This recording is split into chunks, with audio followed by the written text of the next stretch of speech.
Today's lesson is about rhythm. So we're going to be starting our music theory unit.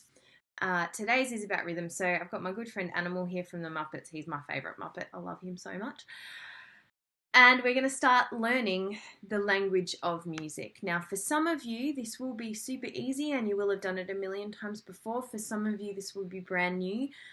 Many of you, I imagine, would fall somewhere in the middle. So you've probably touched on it before in primary school or in instrumental music lessons, but it will be good to get kind of a revisit of it. So yeah, I think the point of today's lesson is to get everyone on an even playing field with these basics of music so that we can move forward.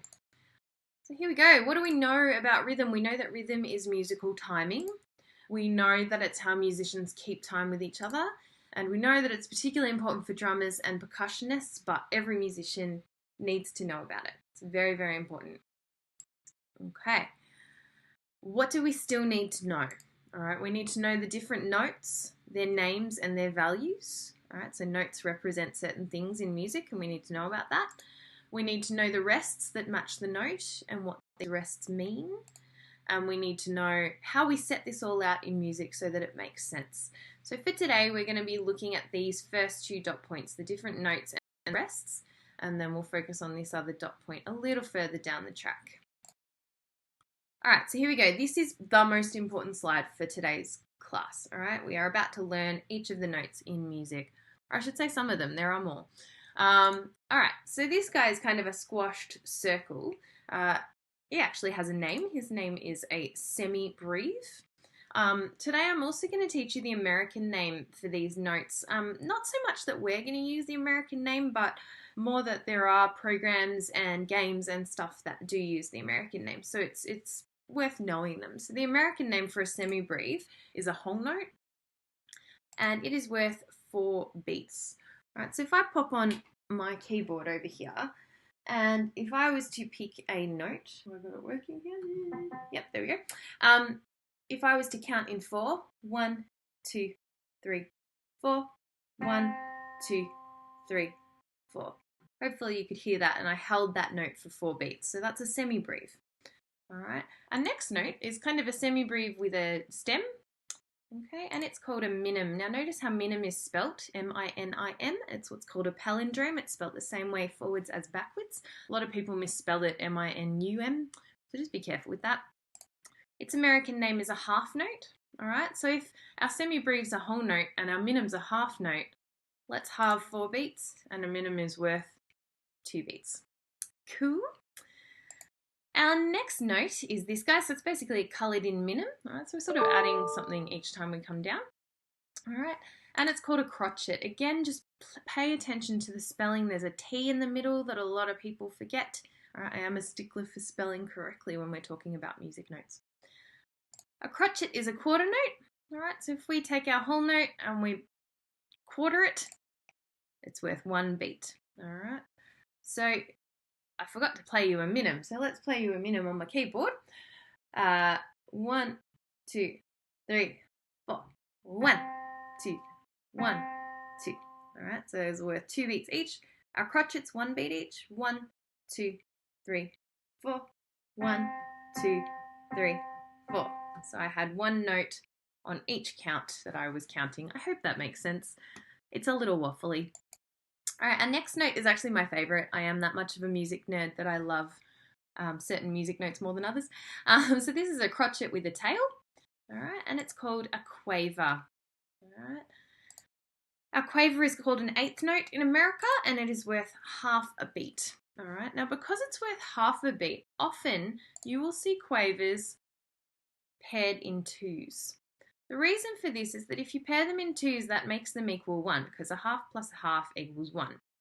All right, all this means is that you will hear 2 sounds on every count. So it sounds like this: 1, 2, 3, 4. 1, 2, 3, 4. All right, so there are 2 notes within every beat. Again, I hope that makes sense. Our last note here is called a semiquaver, and it's basically a quaver with an extra tail. Okay. And it is called a 16th note in America, and it is worth a quarter of a beat. Now, similarly to the quaver, All right, because it's worth a quarter of a beat, you will often see it grouped in fours. All right, and again, it's the same reason. It's so that it equals 1. All right, it just means that you will hear 4 sounds within a beat. So again, 1, 2, 3, 4. 1, 2, 3, 4. So it just sounds like it's full of noise, full of music. Okay, so it's a bit crazy, the semiquavers. Now notice the difference between paired quavers and groups of 4 semiquavers is here. All right, quaver groups will have 1 beam up the top. Semiquaver groups will have 2 beams up the top. And that's very, very important because otherwise we don't know the difference, okay? Common mistake when people are writing notes is that they will forget to colour in crotchets, quavers and semiquavers. That is actually really important. It sounds silly, but it is. And minims and semibreves are left hollow. All right, so that's worth remembering. Now we're also going to learn the rests today. All right, now a rest tells you that there is silence for the same amount of time as its note. All right, so if you see these guys in music, these notes here, that means that there is sound for a particular amount of time.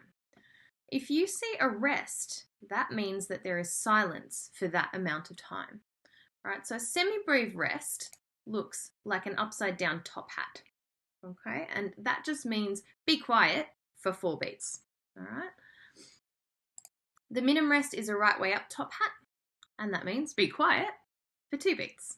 Okay. Common mistake, people get these two mixed up with each other. All right, so just try and remember semibreve is the one that's upside down, minim is the one that's the right way up. Okay.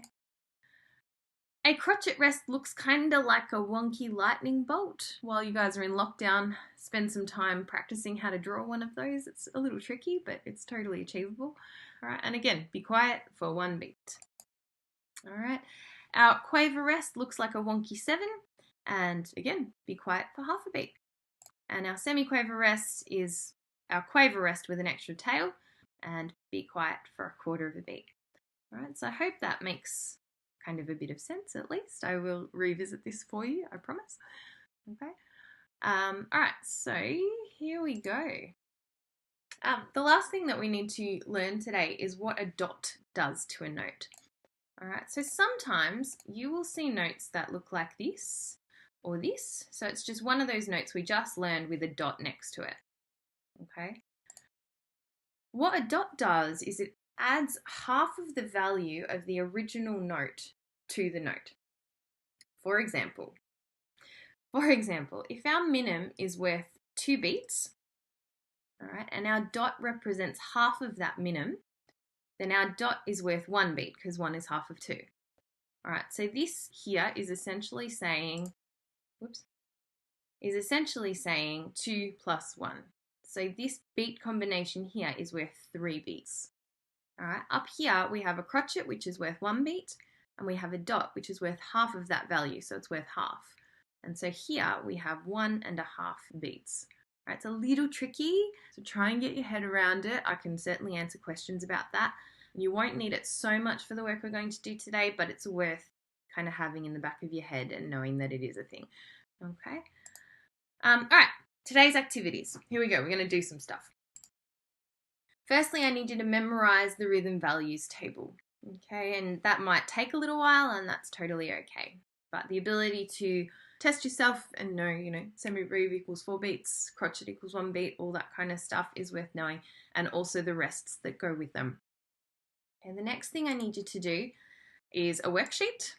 Okay, I have posted this in our team and on our Simon page for you, so they will both be there. You can either print it out and complete it, or you can complete it as a PDF depending on how tech savvy you are, but just be aware that you do need to submit it. So if you print it out, either scan it and submit it to me, or take a picture of it and submit it to me that way. That's totally fine.